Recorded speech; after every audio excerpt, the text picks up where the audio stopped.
Hello, you wonderful people, and welcome to another episode of Not to Comic Book. This being a show where I talk about TV shows that are adaptations of comic books. For today's episode, I'm going to talk about Sweet Home Season 3, Episode 3. A lot of really interesting things went down in this episode, so let's break it down. Well, first and foremost, let's start off with Hyun and her crew. Let's pick up where the last episode left off, with Hyun in the process of killing Chon Seok.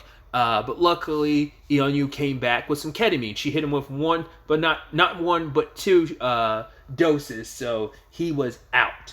But now it becomes this conversation of, well, what do you do? Because she doesn't want to abandon Hyun, because she's like, I owe him after everything they've been through. Like, he's kind of been, like, just what they mean to each other, because obviously she deeply cares about him, but it's just like, after everything, I can't abandon you, especially when you've been living with Yi Kyung, and that ends up being kind of her plan. He's been living with Yi Kyung and her daughter, so like when we meet up with Yi Kyung, because she'll most likely be able to get her daughter back, we'll all live together, because it's like, now that I found you, because she also, she's also doesn't have anyone else, because it's like, right, the stadium, everyone she really knew was at the stadium, and then there's also the people they lost, like last season, and also like, obviously she lost her brother in season 1, not knowing, just hoping that he's still out there, but she doesn't know, because they went back to the apartment building in season 2, and there was no clear sign, so she's thinking maybe he's somewhere out there, maybe.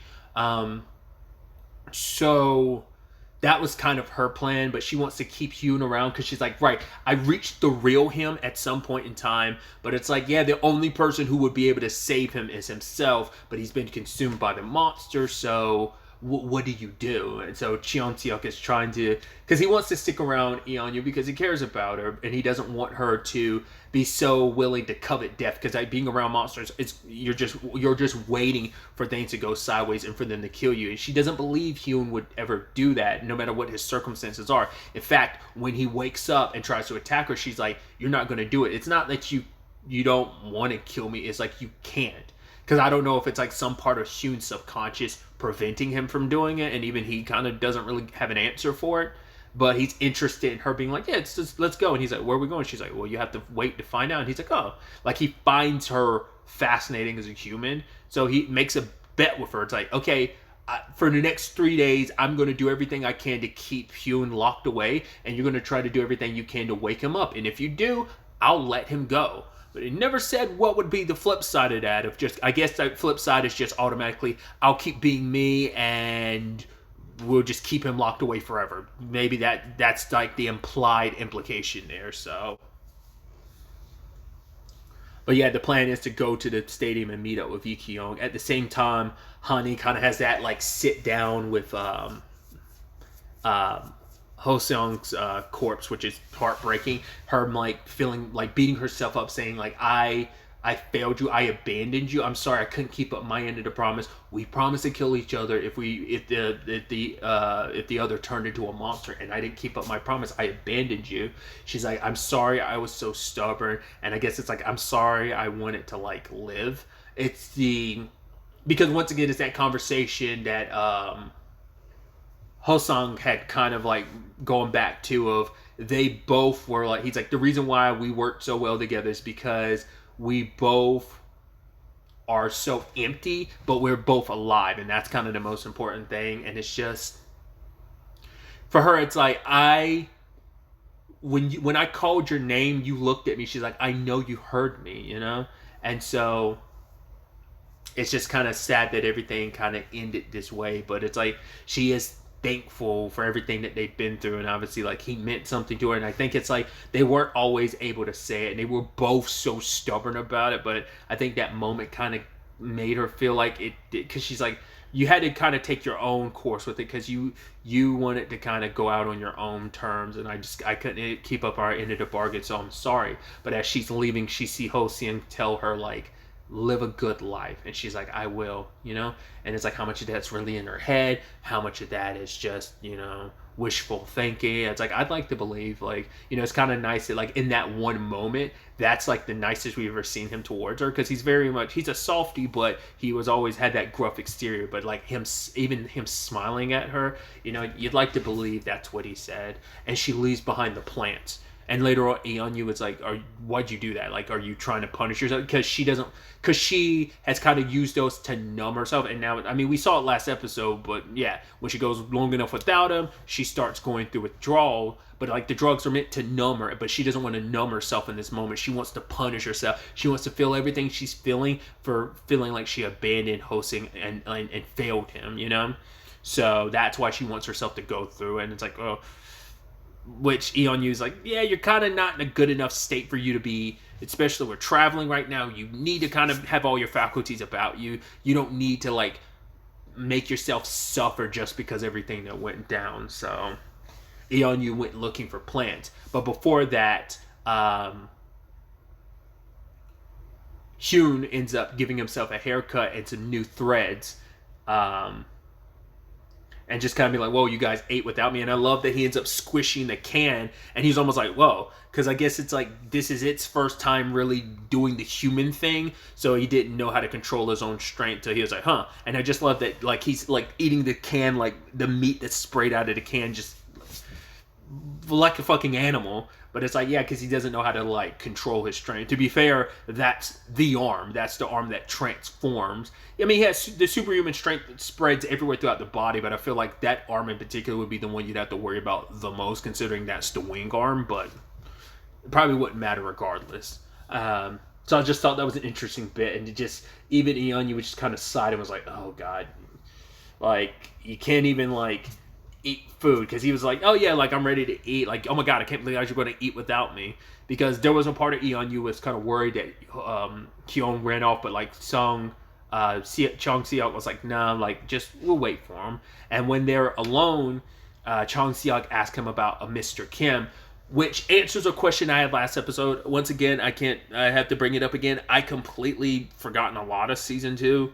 I feel like I have season 1 a little clearer in my head just because I had the more direct parallel of the webtoon. Like I remember quite a bit of the differences. So because of that, I do remember story beats and stuff. But season 2, I don't remember as well because like once again, it's like not from the webtoon. So I don't have that comparison to it like I do with season 1. So because it's strangely enough, you would think season 2 would be the one I have clear in my head. But because of the webtoon thing, I think season 1 is clearer in my head. But anyway, the guy he killed that I was about to call her Yuri. Eonyu got in trouble for, that was Chief G's husband. Because I kept being like, last episode I was like, whatever happened to her husband? Did she feed him? I was like, right, I completely forgot. That's why Eonyu kind of had such a bad reputation, especially from Chief G. Because Chief G, didn't Chief G try to kill her last season, if I remember correctly, or something for the fate? It's like, oh, getting payback for her husband. So I completely forgot about that because Chon Seok wanted answers to that whole situation, and Hyun was like, oh yeah, like I've killed people before, but like Hyun's killed monsters before, but he would never kill a human. And it's like, right, it's kind of that say, oh, that pervert, and it's like it's lucky he transformed, like he was already in the process of monsterization. He'd already lost himself, because if Hyun had killed a person, he would have beaten himself up relentlessly about it. But then it's like, oh, do you like Chon Seok? Do you like Eonyu? And he's like, because Hyun does, he does, but he just buries his feelings, and he's just too much of a wuss around her to tell her the truth. But it's like, yeah, Chon Seok clearly likes her too, so that's as much as that conversation really gets as far. But yeah, it does kind of make you wonder. I'd assume Eonyu and Hyun, but I don't know. Like I said, it just feels like they're leaning into that because she's filling the role of Jisoo. Even though, once again, they are two separate characters, both in the show and the webtoon, but it's like, because they killed off Jisoo, they've kind of gave all that story elements of like the bond between, it's more, there's more of a bond between him and Eonyu in the show than it is in the webtoon, because like I said, that bond was mainly between him and Jisoo, so she's kind of got a lot of those elements, even though Jisoo had still maintained some of her elements from the webtoon. Just kind of interesting. Once again, if the character was absent, that'd be one thing, but the character was in the show and then they killed off the character, so it's just interesting how that like stuff works like that when you're thinking about it in retrospect. I kind of want to go back and do like a re-review of season 1 now with the context of the webtoon to point out some of the like differences and stuff like that. I think I might want to do something like that. I haven't decided. It was just something I was thinking about. But either way, So that's what my point of bringing that up again and again is just like I just feel like they're gonna lean in them getting together. So that seems like the obvious coupling, but I don't know if that's gonna go the route that they're going. I mean, who knows if it's even going to be a clear indication of they get together? Because even Jisoo and Hyun in the webtoon, spoilers, it's not even clear. Like she cares about him and like hugs him and stuff, but it's never like fully intimate. It's kind of like up in the air of like maybe they're just really good friends, whether maybe it just stays platonic or whether it eventually becomes romantic. Because I do believe in the webtoon she's older than him because he's like 17 like he is in the show, but I think once again like Yeonyu is like younger than him, but I think in the show they're about the same age. But my point was like I think Jisoo, even in the TV show, I think she's like a couple years old because I think he's like 17 and she's like 22 or something like that. Maybe I can't remember. I wonder she might be, I swear she's in her early 20s. I don't remember. Either way, so we'll circle back to the rest of that later as we have the whole Sergeant Kim situation. Him like just leaving that facility. There's so many dead bodies from the monsters as well as like his team. It's like, oh, I guess home dude who was on the ropes did just straight up die, or just cause I don't remember them dropping him, but maybe it happened off screen, right? It just because he's not getting taken back with Kim, so I guess like he must have just died at some point in time. Everyone did. So now as Sergeant Kim is leaving, he stumbles across as a dude, and it's like the guy's like, kill me. But Kim's like, no, you're at least one survivor here. I gotta bring, like, it's almost gotta be like, I gotta bring someone back. This can't all be for naught. I have to save one life. And as he's like stopping to get like, I don't think it was gas. I think he was just getting to a military vehicle trying to like use Morse code to contact the stadium. I don't know if he heard that they were going to the stadium or not. Like, I don't know. He was worried like maybe they might be listening, so he used Morse code or the signal wasn't strong enough. I don't know. Because he doesn't talk through it. He's just using Morse code. So I think he might have done that just in case like the monsters were there. Like the neo-humans were there. But the guy in the went to a church and Kim's trying to pull him away, but he's like, no, like why they kept me alive is because he's like, I've got to make my way back to the heart. He's like, what are you talking about? It's like, why did they keep you alive? He's like, because they were looking for an answer. And he's like, well, for what? And it's like, if you let me do this and stay here, you'll be safe. And the moment he killed himself, I was like, oh, it's the cocoon thing, right? And it is, because as long as you're around the cocoon, you're fine. So even they, I guess, don't have answers to that. So they were just testing to see what that is. So, I mean, maybe they definitely have an idea. I mean, to be fair, like they didn't really know that, I don't think, because they got those answers from that guy they found in the car, that trunk of that car last episode. Is like Songwon and his group like kind of got that answer, at least, you know, around Dr. Lem. So like, I don't think they had that answer. So this is his getting to peek at, like, oh, this is what happens, and the monsters don't bother anyone or anything close. As long as you don't bother with the cocoon, it's all good for everyone. So we've seen the end result of like, oh, people coming up, but we still don't know like the full results of what happens afterwards, what the answer to that is, you know. Sergeant Kim, I guess if he waits around long enough, he'll see the answer of the cocoon, of like what happens after the cocoon hatch. It's like I said, we've seen it partially, but we haven't gotten a definitive answer on what really transpires in that capacity. But other than that, we have everything at the stadium where Sergeant Tak is releasing Chief G because he wants her to basically tell him how she was sneaking people back in. And it's like, I want to be able to find a way to sneak people out. And, you know, because in case the situation is what it is. So it's like, we need to have an exit strategy for people. And ultimately, he also, like, G ran into her, like, and brought her to the room because she was trying to, I guess she needed her to be, it's like, you are my pseudo daughter, so I needed you to be here at the end, because I guess that was her plan from the beginning. I'd assume Tak didn't even know she was going to do that, but she was like, "Oh, you're going to kill me? Go ahead." But she was like, "All you have to do is say I didn't mean to hurt you," and she's like, "I can't like ask for your forgiveness because she's like I can't even forgive myself," and she's like the ultimate punishment for everything is to basically let her son eat her. It was just her way to pay back all that she'd done. And even Talk was like, okay, she wasn't a coward. This was just her taking responsibility. It's like, I fed so many people to my son. Because just like Yiseo had said the last episode, you kind of made him into a monster unwillingly. He didn't really know what was going on, but you kept feeding people to him. So you were more the monster than him. And the monster he's become is because of you. So it's poetic after all the people she's responsible for killing, for her to be the final victim of her son, because she went in and she welded it from the inside to make sure that no one could, follow her, but also no one else will be a victim. That because the monster is not aggressive, from what we've seen. As long as you leave it alone, it's fine. So we can only, Chief G is dead, and I think for her it's just after everything she's kind of just kept going. She's trying to keep her son alive and recognizing what she did. It just feels like, right, maybe eventually your son will starve and die, but you'll be the last meal. So it's just like there's it's such a tragic situation, and that's kind of all this. And the fact is that it's up to Yiseo to like pass the message on to Talk, giving him the map of the area, that they're not completely aware of the ins and outs of the stadium.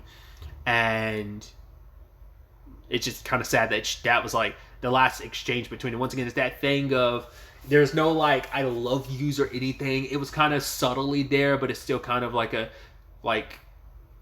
we didn't really have that type of relationship, and it's kind of hard to say that even in this moment. But it's still this thing of I cared about you, and I think on some level you cared about me too, even though you didn't always show it. We didn't have the best relationship, but I think G did care about Yiseo. I think it's just, once again, her grief and pain over everything related to her son just kind of overrode her feelings for this pseudo daughter of hers.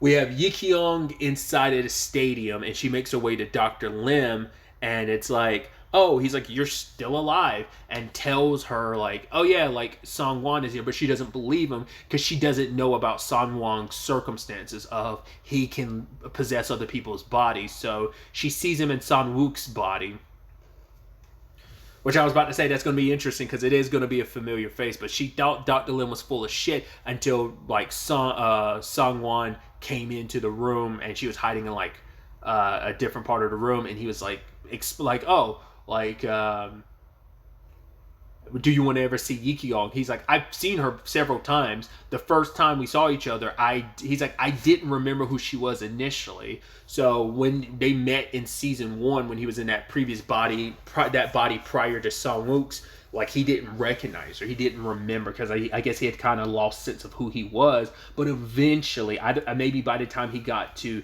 Songwook's body, he began to remember everything about who he was. And maybe like, because wasn't he starting to remember everything he went through? At least we as the audience saw what he went through in season 2. Like we saw those flashbacks. But maybe like us seeing that was him also getting his memories back. I don't remember. But maybe, like I said, maybe it could just be like the moment he got in Songwon's body. The moment Songwon was in Songwook's body, I was like, it was that. So we find out what his ultimate goal is. He wants his daughter because he wants her body. It's like, oh, once she becomes like the perfect being, I'm going to find a way to leave this body and get into hers. Because isn't he stuck in his body now? I think, didn't Songwook do something to stop him from leaving his body, or was it Hyun? Like one or both of them did something to make it so that he can't leave this body now, can't he? I forgot what the stipulations were, because I think he tried to move to a different body, but it might have been Hyun kind of locked him in this body. I can't remember now. I feel like there was some circumstances like that of him getting locked in his body. So he's trying to find a way out, and he's going to go into his daughter's body. What she's fully capable of, we know she can make monsters. It seems like, right, monsters don't bother her, and she can also awaken him, not just in regards of making someone a monster, but just like awaken something that's already there. If the ending to the episode's any implication, but we'll get to that later. But Yi Kyung is trying to find a way to stop all of this. Sadly, like, he's not alone. Like, he's got other monster humans with him, but it's like him in particular, he's kind of hard to kill. But it's like the only thing that can kill him is another monster human like Hyun. Obviously, the battle didn't go Hyun's way the last time they tussled last season, and even Yi Kyung's like, is that really the only option? Because I think she does, after everything, she doesn't want to drag Hyun into this fight.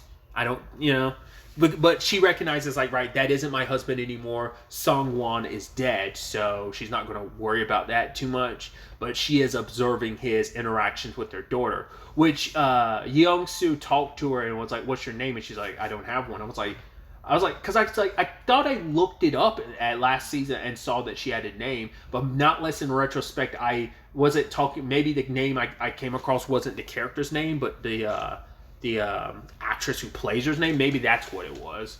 But I was like, I thought she had a name, but now I'm like, I don't remember if like Yi Kyung ever called her, because she was like, yeah, when she was talking to Yeong-soo, he was like, I don't like, what did your mom call you? She's like, I don't know. It's like, okay, when you find out, let me know so I can start calling you by that name. Even saying that she could make up her own if she wanted to. So, but Sungwon ends up finding her and being like, oh, you're my daughter. The guy that's there, I don't know if that's supposed to be the same guy from that they got out of a car trunk last episode, right? Is that the same guy, or is that, because they gave the flashback of like, right, that guy ran into Yi Kyung's daughter previously and knows what she's capable of. I couldn't piece it together. It looks like it's the same dude from the trunk. I'm like, oh, they let you live? I guess they were like, well, we'll just let you like chill at the stadium as we do our thing. So I don't know.